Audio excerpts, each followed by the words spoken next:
بسم الله الرحمن الرحيم. باب الكبائر وعلامات النفاق. الفصل الأول. عن عبد الله بن مسعود رضي الله عنه قال قال رجل يا رسول الله أي الذنب أكبر عند الله؟ قال إن تدعو الله ندا وهو قال أن تدعو الله ندا وهو قال ثم أي؟ قال إن تقتل ولدك خشية أن يطعم معك. قال خشية أن يطعم معك. قال ثم أي؟ قال إن تزنى حليلة جارك فأنزل الله تصديقها والذين لا يدعون مع الله إلها آخر ولا يقتلون النفس التي حرم الله إلا بالحق ولا يزنون. الآية متفق علیہ. دیکھیے کبائر کبیرتن کی جمع ایسے گناہ جن کا ارتکاب کرنا بڑا گناہ ہو اور جن کے ارتکاب کرنے والے کے لیے شریعت میں بڑی سزا ہو، ایسے گناہوں کو گناہ کبیرہ کہتے ہیں. گناہ دو طرح کے ہوتے ہیں، صغیرہ اور کبیرہ. اس سلسلے میں تھوڑا سا علماء کا اختلاف بھی ہے.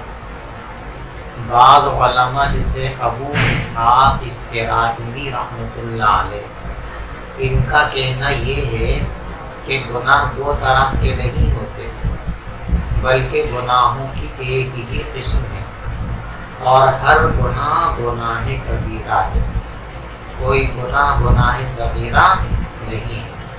اس لیے کہ گناہ کا مطلب ہے اللہ تبارک و تعالیٰ کے حکم کی خلاف ورزی کرنا، اور اللہ بادشاہوں کے بادشاہ ہیں، احکم الحاکمین ہیں، ان کی خلاف ورزی ظاہر بات ہے کہ بہت بڑی جرأت کی بات ہے اور بہت ہی شناعت پر مبنی ہے. اس لیے وہ کہتے ہیں کہ صغیرہ کوئی گناہ نہیں ہوتا، ہر گناہ کبیرہ ہی ہے.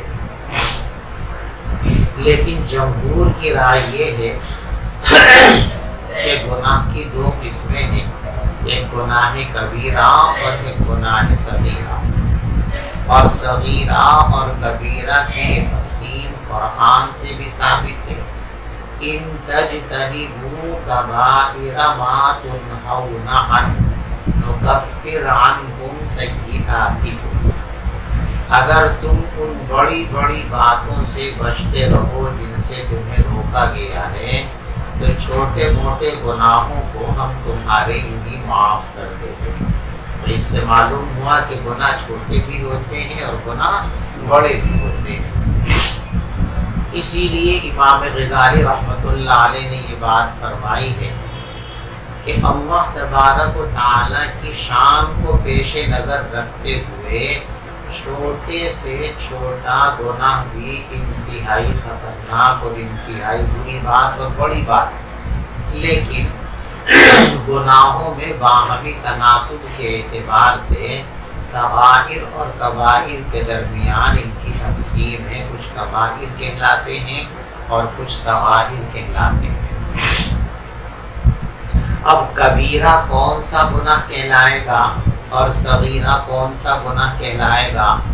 تو بعض علماء کی رائے تو یہ ہے کہ صغیرہ اور کبیرہ یہ ایک نسبتی چیز ہے، یعنی ہر گناہ اپنے اوپر والے گناہ کے اعتبار سے چھوٹا ہے اور اپنے نیچے والے اعتبار سے بڑا ہے. تو متعین کسی گناہ کو یہ نہیں کہہ سکتے کہ یہ حد معروف ہے اس کی، بلکہ یہ ایک نسبی چیز ہے. گناہوں کی حیثیت میں جو تفاوت ہے اس تفاوت کے اعتبار سے ہر گناہ کو اگر اس کے اوپر والے گناہ سے تقابل کریں گے تو وہ چھوٹا کہلائے گا، اور نیچے والے گناہ کے اعتبار سے تقابل کریں گے تو وہ بڑا کہلائے گا. اس کو یوں سمجھیے کہ دادا، بیٹا اور پوتا، تین شخصیتیں ہو گئی نا. دادا، بیٹا دادا باپ اور بیٹا یوں کر لیجیے. راشد دادا ہے، زید اس کا بیٹا ہے، خالد اس کا بیٹا ہے. ٹھیک ہے. اب مثال کے طور پہ یہ جو بیچ میں ہے خالد، اگر اس کو باپ کے اعتبار سے ہم تقابل کر کے دیکھیں تو کیا کہلائے گا؟ یہ چھوٹا کہلائے گا نا. نہیں سمجھ میں آ رہی بات؟ دیکھو زید کا بیٹا ہے راشد اور راشد کا بیٹا ہے خالد. ٹھیک ہے. اب یہ راشد ہے بیچ میں. ٹھیک ہے.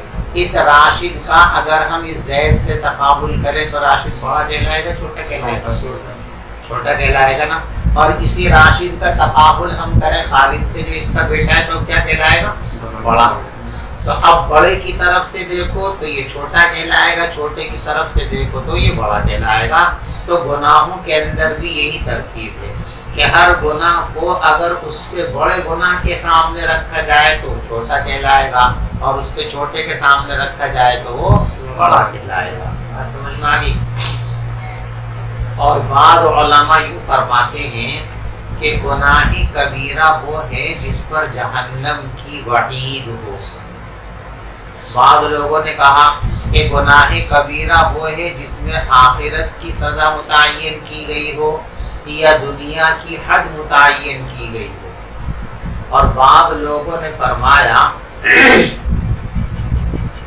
کہ جو گناہ متعین طور پر صغائر کہے گئے وہ اور جو کبائر کہے گئے وہ، اب ان کے علاوہ کسی گناہ کے سلسلے میں یہ طے کرنے کے لیے کہ اس کو صغائر کے زمرے میں رکھا جائے یا اس کو کبائر کے زمرے میں رکھا جائے، تو اگر ایسا کوئی غیر معینہ کام سامنے آئے تو اب یہ دیکھو کہ اس کا جو مفسدہ ہے، اس عمل کے اندر جو خرابی ہے وہ کسی گناہ کبیرہ کے برابر ہے یا اس سے زیادہ ہے یا اس سے کم ہے.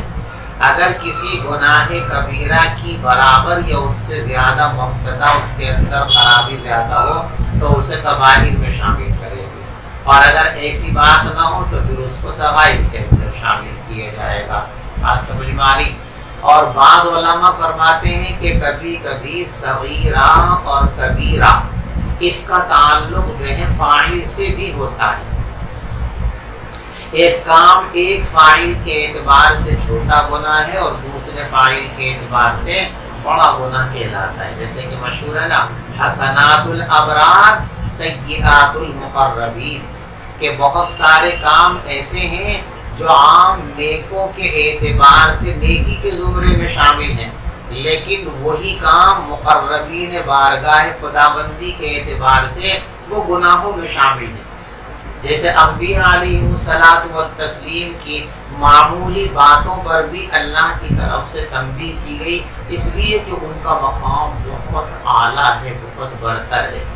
تو گناہوں کی شناعت اور قباحت فاعل کے حالات کے اعتبار سے بھی گھٹتی اور بڑھتی ہے. فاعل اگر بہت مقرب اعلیٰ درجے کا ہے تو اس کی چھوٹی سی بات بھی بہت شناعت پر مشتمل سمجھی جائے گی. عام آدمی ہے تو اس کی چھوٹی موٹی باتیں کسی گنتی میں نہیں آتی. اور کبھی کبھی مفعول کے اعتبار سے بھی گناہوں کی عظمت، گناہوں اندر جو ہے شناعت گھٹتی اور بڑھتی ہے. مثلا کسی کو ایذا پہنچانا یا کسی کی آبرو ریزی کرنا یہ ایک غلط بات ہے، گناہ ہے. لیکن ایک عام آدمی، کوئی فاسق فاجر، اس کی توہین کرنا اور اس کی ایذا کرنا یہ بھی ایک گناہ کی چیز ہے. لیکن یہی عمل کسی اللہ کے ولی کے ساتھ کیے جائے، کسی بڑے نیک آدمی کے ساتھ کیے جائے، کسی عالم کے ساتھ کیے جائے، کسی امام کے ساتھ کیے جائے تو پھر یہ انتہائی زیادہ بری اور خطرناک چیز ہو جائے گی. تو کبھی کبھی مفعول کے اعتبار سے بھی کیا ہوتا ہے، گناہوں کی شناعت گھٹتی اور بڑھتی ہے. اور کبھی کبھی مکان کے اعتبار سے بھی، مثلا غیبت ایک گناہ کی چیز ہے، انتہائی بڑا اور برا گناہ ہے. ایک آدمی بازار میں بیٹھ کر غیبت کر رہا ہے تو گناہ کبیرہ ہے ہی. لیکن اسی غیبت کو مسجد میں بیٹھ کر کیا جائے اور مسجد سے اوپر اٹھ کر مسجد حرام کے اندر کیے جائے تو اس کی شناعت اور قباحت اور زیادہ بڑھ جائے گی۔ ایک گناہ آدمی عام دنوں میں کرتا ہے، ایک گناہ رمضان کے مہینے کے اندر کرے تو اس کی شناعت اور قباحت بڑھ جائے گی۔ تو گناہوں کی شناعت اور قباحت فاعل کے اعتبار سے بھی گھٹتی اور بڑھتی ہے، مفعول کے اعتبار سے بھی گھٹتی اور بڑھتی ہے، اور جگہ اور مکان کے اعتبار سے بھی گھٹتی اور بڑھتی ہے۔ بات سمجھ میں آ گئی آپ کو؟ تو اس باب کے اندر ایک تو کچھ خاص گناہوں کا تذکرہ آئے گا جو بڑے بڑے گناہ ہیں، اللہ ہم سب کو ان سے بچنے کی توفیق عطا فرمائے۔ دوسرا جز ہے وعلامات النفاق۔ دیکھو نفاق کے معنی ہے دل میں کفر چھپا کر ایمان کا اظہار کرنا، یہ نفاق حقیقی ہے جو کفر کی بدترین شکل ہے۔ اسی لیے قرآن میں فرمایا گیا ان المنافقین فی الدرک الاسفل من النار، کہ منافقین کو قیامت کے دن جہنم کے سب سے نچلے طبقے کے اندر پھینک دیا جائے گا۔ یہ ہے نفاق اعتقادی اور نفاق حقیقی۔ کچھ برے اعمال، کچھ بری باتیں ایسی ہیں کہ جن کو نفاق کی علامت قرار دیا گیا ہے، تو اس سے مراد ہے نفاق عملی، یعنی ایک انسان دل میں بھی ایمان رکھتا ہے، زبان سے بھی ایمان کا اقرار کرتا ہے، لیکن ایمان کے تقاضے کے خلاف کام کرتا ہے۔ جن چیزوں کو ایمان مطالبہ کرتا ہے ان چیزوں سے وہ نہیں، ان چیزوں کو پورا نہیں کرتا بلکہ ان میں سستی کرتا ہے۔ ایمان جن چیزوں سے روکتا ہے ان سے نہیں رکتا، تو اس عمل کو بھی نفاق کہا گیا ہے، اور ایسے شخص کو بھی منافق کہتے ہیں، لیکن یہ نفاق عملی ہے، اور ایسا شخص منافق عملی کہلائے گا۔ تو ایک ہے اعتقادی نفاق اور ایک ہے عملی نفاق۔ بات سمجھ میں آ رہی؟ یہاں جو نفاق کی علامتیں بیان کی جائیں گی وہ نفاق عملی کی نشانیاں بیان کی جائیں گی، کہ کوئی مومن ہونے کے باوجود اگر یہ کام کرتا ہے تو اس کو منافق عملی کہا جائے گا، اس پہ یہ حرکت نفاق عملی کہلائے گی۔ بات سمجھ میں آ گئی؟ باب الکبائر وعلامات النفاق، بڑے بڑے گناہوں کا بیان اور نفاق کی علامتوں کا بیان۔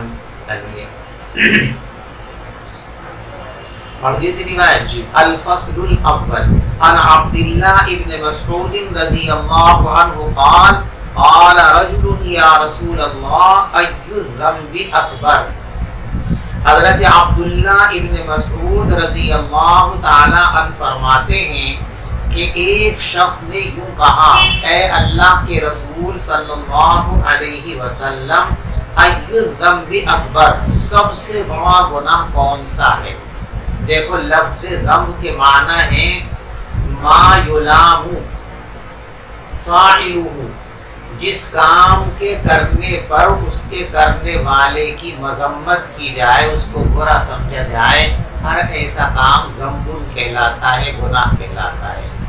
ای الذنب اکبر عند اللہ، اللہ کے نزدیک سب سے بڑا گناہ کون سا ہے؟ قال، تو پیغمبر علیہ السلام نے ارشاد فرمایا، ان تدعو للہ ندا، سب سے بڑا گناہ یہ ہے کہ تم اللہ کا کوئی شریک مانو حالانکہ تم کو اللہ نے پیدا کیا ہے۔ دیکھو ندن کے معنی آتے ہیں، اس کے لفظی معنی کی تحقیق میں علماء فرماتے ہیں کہ ندن کے معنی ہیں المخالف، جو آدمی کسی کی مخالفت کرنے پر قادر ہو، کسی کے کاموں کو روک سکتا ہو، اس کے برابر قوت اور طاقت رکھتا ہو، تو اس کو کہتے ہیں ندن۔ اور بعض لوگوں نے کہا کہ ندن کے معنی ہے المساوی فی القوہ، ایک میں جتنی طاقت اور قوت ہے بعینہ ہی اتنی ہی قوت دوسرے کے اندر ہو، تو اسے کہتے ہیں ندن. اسی لیے بعض لوگوں نے ندن کا ترجمہ لکھا مخالف، اور بعض لوگوں نے ندن کا ترجمہ رکھا مثل اور مماثل. مطلب دونوں صورتوں کے اندر ایک یہ ظاہر بات ہے کہ اللہ کا ند وہی بن سکتا ہے جس میں اللہ کی برابر قوت ہو، اور اللہ کی برابر کسی کے اندر قوت نہیں ہے، اس لیے اس کا کوئی ند نہیں ہے. مماثل وہی ہو سکتا ہے جو اللہ کی برابر طاقت رکھتا ہو، اور اتنی طاقت کسی کے اندر نہیں ہے. تو لا مثل لہو ولا ند لہو، نہ کوئی آدمی قوت میں اس جیسا ہے اور نہ کوئی آدمی اس کی مخالفت کرنے پر قادر ہے. ندن کا یہاں ترجمہ شریک کریں گے آپ، مفہوم کا ترجمہ کہ اللہ کا کسی کو شریک بنانا یہ سب سے بڑا گناہ ہے، اس سے بڑا کوئی گناہ. اسی لیے اس گناہ کی معافی کی کوئی شکل اور گنجائش نہیں ہے. قرآن کہتا ہے ان اللہ لا یغفر ان یشرک بہ ویغفر ما دون ذلک لمن یشاء. اللہ تبارک و تعالی یہ بات تو معاف نہیں کر سکتے کہ اس کے ساتھ کسی کو شریک بنایا جائے، البتہ اس کے علاوہ جو گناہ ہیں اللہ جس کے گناہوں کو چاہیں گے معاف فرما دیں گے. تو سب سے بڑا گناہ کیا ہے؟ شرک ہے. قرآن میں کہا گیا ان الشرک لظلم عظیم، سب سے بڑا ظلم کیا ہے؟ وہ شرک کرنا ہے.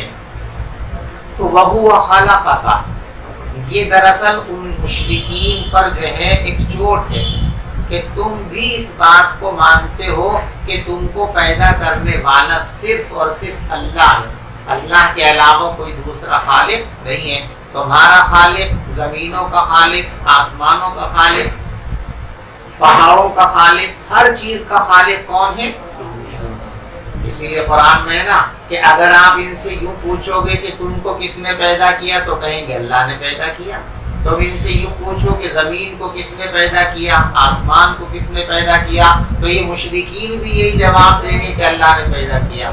تو جاہلو، جب خلق میں صفت خلق میں کوئی اللہ کا شریک نہیں ہے تو الوہیت کے اندر کیسے شریک ہو جائے گا؟ الوہیت خاصہ ہے خالق کا. تو جب خالقیت کے اندر کوئی شرکت رکھنے والا نہیں ہے تو الوہیت کے اندر بھی کسی کی شرکت نہیں ہو سکتی ہے. تو فرمایا کہ سب سے بڑا گناہ یہ ہے کہ تم اللہ کے لیے شریک بناؤ کسی شخص کو، حالانکہ تم کو پیدا اللہ نے کیا ہے. اعلیٰ راوی اس شخص نے کہا ثم ایون، شرک کے بعد سب سے بڑا گناہ کون سا ہے؟ تو فرمایا ان تقتل ولدک خشیۃ ان یطعم معک. پھر سب سے بڑا گناہ یہ ہے کہ تم اپنی اولاد کو اس ڈر سے قتل کرو کہ وہ تمہارے ساتھ کھائے گا. دیکھو قتل گناہ کبیرہ ہے، اولاد کو قتل کرنا یہ اور بڑا کبیرہ ہو گیا، اس لیے کہ اس میں اور بھی غلطیاں شامل ہو گئی. ایک تو قتل مستقل گناہ، پھر قطع رحم، ایک چھوٹا سا بچہ جو تمہارے لیے سب سے عزیز ترین شے ہے اس کو مارنا، تو قطع رحم بھی اس کے اندر ہو گیا.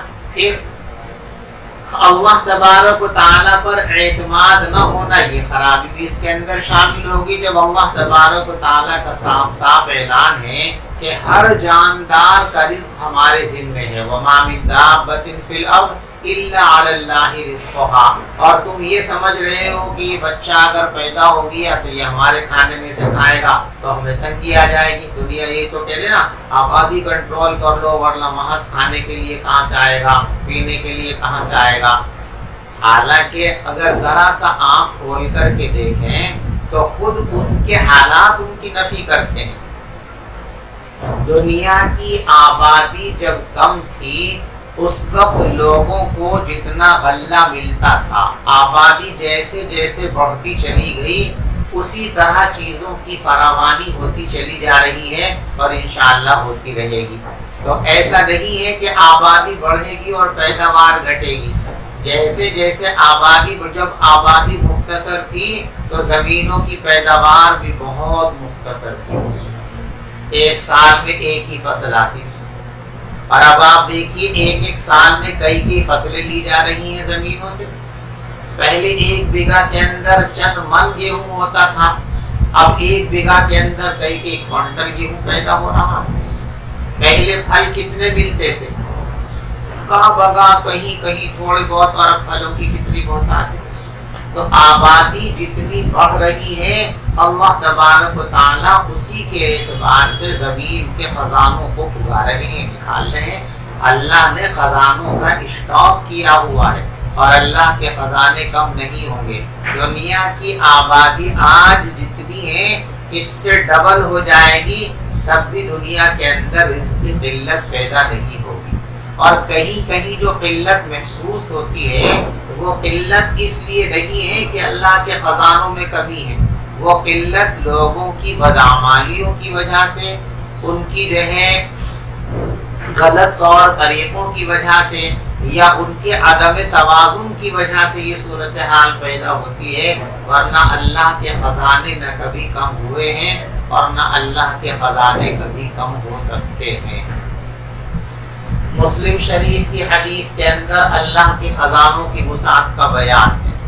فرمایا کہ اگر اللہ تبارک و تعالی تمام انسانوں کو، اگلوں کو اور پچھلوں کو، یعنی آدم علیہ السلام سے لے کے آج تک جتنے آ گئے دنیا میں وہ، اور قیامت تک جتنے آنے والے ہیں وہ، ان سب کو ایک جگہ جمع کر لیا جائے، اور ان سب سے یوں کہا جائے کہ جتنا مانگ سکتے ہو مانگ لو، اور سب دل کھول کے مانگ لیں، اور اللہ سب کی مانگیں پوری فرما دے، جو جس نے مانگا اس کو دے دے۔ ان سب کو دینے کے بعد اللہ کے خزانے کے اندر کتنی کمی آئے گی؟ فرمایا کہ سمندر میں ایک سوئی ڈالو اور نکالو، اس سوئی کے اوپر جو پانی لگ کر کے آئے گا، اس پانی سے سمندر میں جتنی کمی ہوتی ہے، اللہ کے خزانے میں سب کو دینے کے بعد اتنی بھی کمی نہیں آئے گی۔ لہذا یہ جو تصور بن گیا ہے، اور بدقسمتی کی بات یہ ہے کہ یہ تصور کافروں اور مشرکوں سے منتقل ہو کر مسلمانوں کے اندر بھی آ گیا ہے۔ وہ بھی یہ سمجھتے اور کہتے ہیں کہ زیادہ اولاد پیدا ہوگی تو ان کے کھانے کا انتظام کیسے کریں گے، ان کی پڑھائی کا انتظام کیسے کریں گے، اور ان کی فلاں چیزوں کا انتظام کیسے کریں گے۔ بھائی تمہارا انتظام کس نے کیا؟ جب تم آئے تھے اپنی ماں کی پیٹ سے باہر نکلے تھے تو ساتھ لائے تھے روزی، یا آتے ہی فوراً جو ہے تم نے کاشتکاری شروع کر دی تھی، یا آتے ہی تم بابو جی بن گئے تھے کسی دفتر کے، یا آتے ہی تم بڑے ڈاکٹر انجینئر بن گئے تھے؟ تمہیں کس نے دیا؟ جو تم کو دے رہا ہے وہی تمہاری اولاد کو بھی دے گا۔ اللہ تبارک و تعالیٰ نے ہر شخص کے حصے کا رزق طے کر کے رکھ دیا ہے۔ جب وہ دنیا میں آتا ہے تو اس کی روزی اس کے ساتھ دنیا میں آ جاتی ہے۔ ماں کا جسم ہے، بدن ہے، وہی پستانے ہیں، وہی سب کچھ ہے، لیکن بچے کی ولادت جب تک نہیں ہوتی ہے پستانوں کے اندر دودھ نہیں ہوتا ہے، اور بچے کے پیدا ہوتے ہی فوراً 1 سیکنڈ کی تاخیر کے بغیر چھاتی کے اندر دودھ آ جاتا ہے۔ تو کون لائے؟ جو اللہ اس وقت بھی رزق کی سلسلے میں بچے کو بے بس نہیں چھوڑتا ہے، جب وہ کچھ بھی نہیں کر سکتا، تو بعد میں نہیں کھلائے گا اللہ تبارک و تعالیٰ۔ ہر شخص کی روزی اللہ نے طے کر کے رکھی ہے۔ نحن قسمنا بینہم معیشتہم فی الحیاۃ الدنیا، ہم نے دنیا کی معیشت تمام لوگوں کے درمیان تقسیم کر کے رکھ دی ہے، اور یہ تقسیم اللہ تبارک و تعالیٰ انسان کی تخلیق کا عمل شروع ہوتے ہی فرشتوں کو لکھوا دیتا ہے۔ ابھی آگے روایت آئے گی اسی کتاب میں کہ جب شوہر اور بیوی کی ملاقات ہوتی ہے اور رحم مادر میں بچے کی تخلیق کا عمل شروع ہوتا ہے، تو اسی وقت اللہ تبارک و تعالیٰ فرشتے کو اطلاع دیتے ہیں اور اس کو بتاتے ہیں کہ ہم نے اس کے لیے یہ چیزیں طے کی ہیں، اور فرشتہ ان سب چیزوں کو لکھ دیتا ہے۔ کتنی زندگی اس کو ملے گی، کتنا رزق اس کو ملے گا، کہ دنیا کے اندر شقی ہوگا یا دنیا کے اندر سعید ہوگا، تو رزق پہلے سے بٹا ہوا ہے اور تخلیق کے ساتھ ہی فائل پر لکھ دیا جاتا ہے۔ اللہ فرشتوں سے جو لکھوائیں گے اس کو نہ کوئی مٹا سکتا ہے، نہ اس کو بٹا سکتا ہے، نہ بڑھا سکتا ہے۔ تو رزق کا مسئلہ انسانوں سے وابستہ ہے ہی نہیں، رزق کا مسئلہ اللہ نے براہ راست اپنے ذمے لیا ہے۔ وَمَا مِن دَابَّةٍ فِي الْأَرْضِ إِلَّا عَلَى اللَّهِ رِزْقُهَا۔ اب اگر کوئی آدمی اس وجہ سے بچوں کو مارتا ہے یا پیدا ہونے سے پہلے ہی ایسے انتظام کرتا ہے کہ بچے پیدا ہی نہ ہو، نسبندی کرا لیتا ہے، مانع حمل دوائیں کھاتا ہے اور دوسری چیزیں استعمال کرتا ہے اس تصور سے کہ زیادہ بچے ہو گئے تو ان کو کیسے کھلائیں گے، تو گویا کہ وہ اللہ کی صفت خالقیت کا انکار کر رہا ہے اور اللہ کی صفت خالقیت پر اعتماد نہیں رکھا۔ اور اللہ کی کسی صفت کا انکار کرنا کتنا بڑا گناہ ہو سکتا ہے۔ تو بچوں کو قتل کرنے میں ایک شناخت تو یہی ہے کہ اللہ کی صفت خالقیت پر اعتماد نہیں ہے، اور دوسری کمی یہ ہے کہ قطع رحم اس کے اندر پایا جاتا ہے، اور بے گناہ کو قتل کرنا کئی ساری خرابیوں کا مجموعہ ہے۔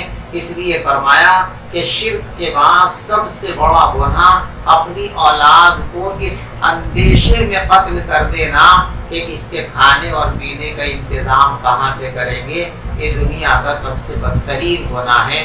اللہ ہم سب کو، تمام امت مسلمہ کو اس سے بچنے کی توفیق عطا فرمائے۔ قال ثم ایون، اس شخص نے کہا پھر اس کے بعد کون سا گناہ سب سے بڑا گناہ ہے؟ تو پیغمبر علیہ السلام نے فرمایا ان تقتل ولدک خشیۃ ان یطعم معک، سب سے بڑا گناہ یہ ہے کہ تم اپنے بچے کو قتل کرو اس ڈر سے اور اندیشے سے کہ وہ تمہارے ساتھ کھائے گا۔ قال ثم ایون، اس شخص نے پوچھا پھر اس کے بعد کون سا گناہ بڑا گناہ ہے؟ قال ان تزنی حلیلۃ جارک، دیکھو یہاں ان تزنیہ ہے اور بعض روایتوں کے اندر ان تزانیہ باب مفعلہ سے۔ فرمایا کہ سب سے بڑا گناہ یہ ہے کہ تم اپنے پڑوسی کی بیوی کے ساتھ زنا کرو۔ دیکھو یہ قید اتفاقی ہے، اعتراضی نہیں ہے، یعنی اس سے یہ نہیں سمجھنا چاہیے کہ پڑوسی کی بیوی سے زنا کرنا تو گناہ ہے اور کسی اور سے زنا کرو تو گناہ نہیں۔ زنا تو بنفس خود بڑا گناہ ہے، انتہائی بڑا گناہ۔ دنیا کی کسی عورت کے ساتھ بھی یہ بدفعل کیے جائے تو گناہ کبیرہ ہے، لیکن پڑوسی کی بیوی کے ساتھ یہ حرکت کرنے میں زنا کی قباحت اور شناعت کے ساتھ ساتھ دوسری قباحتیں بھی شامل ہو جاتی ہیں۔ پڑوسی کا ایک دوسرے پڑوسی پر حق ہے اور ایک پڑوسی دوسرے پڑوسی پر اعتماد رکھتا ہے، تو پڑوسی کے گھرانے سے یہ حرکت کرنا، پڑوسی کی بہن سے، اس کی بیوی سے، اس کی بیٹی سے، اس کی ماں سے یہ حرکت کرنے کا مطلب یہ ہے کہ تم نے اپنے جوار کے اندر خیانت کی، اور جو ایک اعتماد تمہارے اوپر کیا تھا تم نے اس اعتماد کو توڑ دیا، اس لیے سب سے بڑا گناہ ہے۔ ورنہ اس کے علاوہ کسی بھی عورت سے گناہ کریں گے وہ بھی شدید ترین گناہ کبیرہ ہے۔ فَأَنزَلَ اللَّهُ تَصْدِيقَهَا، اللہ کے رسول صلی اللہ علیہ وسلم نے شرک کو، اولاد کے قتل کو اور پڑوسیوں کے ساتھ زنا کرنے کو بدترین گناہ قرار دیا، سب سے بڑا گناہ قرار دیا۔ تو قرآن کریم میں اس مضمون کی تائید کے لیے یہ آیت کریمہ نازل کی گئی۔ فَأَنزَلَ اللَّهُ تَصْدِيقَهَا، تو اللہ تبارک و تعالی نے اس بات کی تصدیق کے لیے یہ آیت کریمہ نازل فرمائی، وَالَّذِينَ لَا يَدْعُونَ مَعَ اللَّهِ إِلَٰهًا آخَرَ، اللہ کے نیک اور پسندیدہ بندے وہ ہیں جو اللہ کے ساتھ دوسرے خدا کو نہیں پکارتے ہیں۔ تو شرک کی نفی ہو گئی نا۔ وَلَا يَقْتُلُونَ النَّفْسَ الَّتِي حَرَّمَ اللَّهُ إِلَّا بِالْحَقِّ، اور وہ قتل نہیں کرتے ہیں کسی ایسی جان کو جس کے قتل کو اللہ نے حرام قرار دیا ہو مگر حق کی وجہ سے۔ ہر انسان کے قتل کو شریعت منع فرماتی ہے، لیکن 4 انسان ایسے ہیں کہ جن کو قتل کرنے کی شریعت میں اجازت ہے۔ ایسا غیر مسلم جو مسلمانوں کے دین میں روڑے اٹکائے، فتنہ پیدا کرے اور مسلمانوں سے برسر پیکار ہو جائے، جنگ و جدال پر آمادہ ہو جائے، تو اب جنگ کے دوران اس کو قتل کرنا جائز ہے، نمبر 1۔ نمبر 2، کوئی آدمی کسی انسان کو قتل کر دے تو قصاصاً اس قاتل کو قتل کرنا جائز ہے۔ اسی طریقے سے کوئی آدمی محسن ہے اور محسن ہونے کے باوجود وہ زنا کا ارتکاب کر لے تو ایسے شخص کو سنسار کیا جائے گا، پتھر مار مار کر اس کی جان ختم کر دی جائے گی، قتل کر دیا جائے گا۔ اور چوتھا شخص ہے قطاع الطریق، وہ رہزن لوگ جو راستے میں قافلوں کو اور افراد کو روک کر لوٹ مار کرتے ہیں، قتل و غارت گری کرتے ہیں، ان لوگوں کی سزا بھی یہ ہے کہ حاکم وقت ان کو گرفتار کر کے ان کو قتل کر سکتا ہے۔ تو یہ 4 طرح کے لوگوں کو قتل کرنے کی شریعت نے اجازت دی ہے۔ اس کے علاوہ کسی انسان کو بھی قتل کرنے کی اجازت شریعت نہیں دیتی ہے، اس لیے فرمایا وَلَا يَقْتُلُونَ النَّفْسَ الَّتِي حَرَّمَ اللَّهُ، اور اللہ کے نیک اور خاص بندے وہ ہیں جو قتل نہیں کرتے ہیں ایسے لوگوں کو جن کے قتل کو اللہ نے حرام قرار دیا ہے مگر حق کی وجہ سے، یعنی شریعت کا کوئی حق ہے، اس حق کی سزا اگر قتل کرنا ہے تو پھر اس کو قتل کر دیا جائے گا۔ وَلَا يَزْنُونَ، اور اللہ کے نیک اور خاص بندے وہ ہیں جو زنا کا ارتکاب نہیں کرتے ہیں۔ الآیہ متفق علیہ۔ وعن عبد الله بن عمرو قال قال رسول الله صلى الله عليه وسلم الكبائر الإشراك بالله الإشراك بالله وعقوق الوالدين وقتل النفس واليمين الغموس، رواه البخاري۔ وفي رواية أنس وشهادة الزور بدل اليمين الغموس، متفق عليه۔ حضرت عبداللہ ابن عمر رضی اللہ تعالیٰ عنہ فرماتے ہیں کہ رسول پاک صلی اللہ علیہ وسلم نے ارشاد فرمایا بڑے بڑے گناہ یہ ہیں، الاشراک باللہ، اللہ کے ساتھ کسی کو شریک بنانا، وحقوق الوالدین، اور والدین کی نافرمانی کرنا۔ والدین کی نافرمانی کرنا انتہائی خطرناک قسم کا گناہ ہے، اسی لیے قرآن پاک میں فرمایا گیا وَلَا تَقُلْ لَهُمَا اُفٍّ، تم اپنے ماں باپ کو ستانا تو بہت بڑی بات ہے، اف بھی مت کہا کرو۔ اف زبان کے اس لفظ کو یا چہرے کے اس اتار چڑھاؤ کو کہتے ہیں جس کو دیکھ یا سن کر سامنے والے کو اذیت ہو، اس کو فیلنگ ہو، احساس ہو، ایسی چیز کو اف کہتے ہیں۔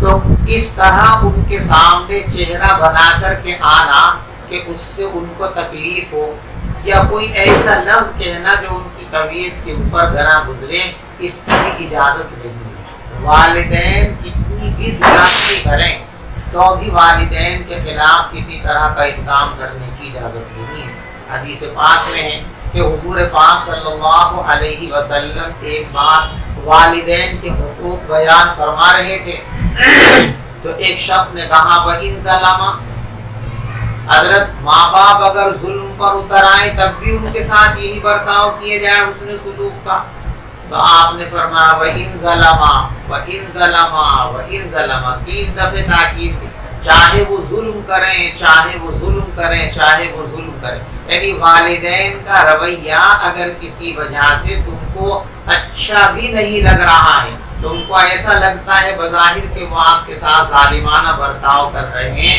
تب بھی ان کے والد ہونے کا حق یہ ہے کہ آپ ان سے ذرا بھی روگردانی نہیں کر سکتے۔